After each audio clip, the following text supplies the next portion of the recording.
One time, at the end of an interview, the director said, "I hope you don't mind an organization run by a bunch of women." I told her, "No, in fact, I prefer it." And then I thought of all the people who would cringe at the very sight of that, an organization run by a bunch of women. I thought of all the people who still keep telling us to sit down, be quiet, to be content with fading into the background. But this is the end of fading into the background. This is where we take our place at the table with everyone else at the dreaming, brainstorming, creating table, because that's what we've been made to do: brainstorm, dream, create, bring into fruition, and run things. And I don't mean to get all Beyonce on you, but ladies, it's time we get information. It's time we army line into the companies that tell us we don't belong there. It's time we show them these hands, the dirt under these nails, because we do the work too. It's time we create our own business plans and foundations that were made exactly for us, because that's what you do when they say something doesn't fit.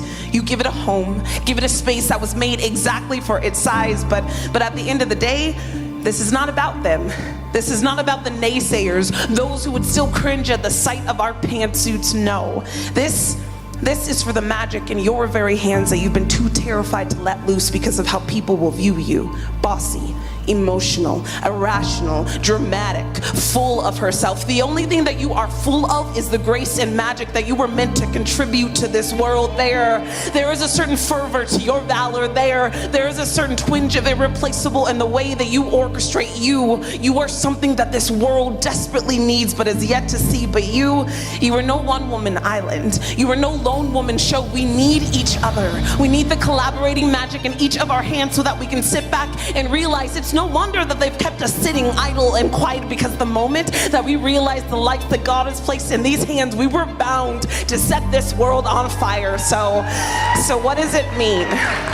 So what does it mean when a group of women vow to show up, vow to say yes, give themselves permission to say no, seek to inspire and to be inspired? And what does it look like when a group of women declare me too? When we raise our hands when we've been asked as if we've never felt as if we are enough? When we admit that our kids are not the cleanest today, but at least they are alive, and our cars look like someone lives in them, because sometimes we do, and we struggle to pay our bills because we're too busy chasing dreams, but at least we are alive. And I hope you feel the most alive, the most beautiful, doing the things that you love, doing the things that make you get out of bed every day and keep you from falling asleep in the first place. You see, for so long, my identity was wrapped up in daughter, student, sister, friend, until one day someone asked me, "Who are you?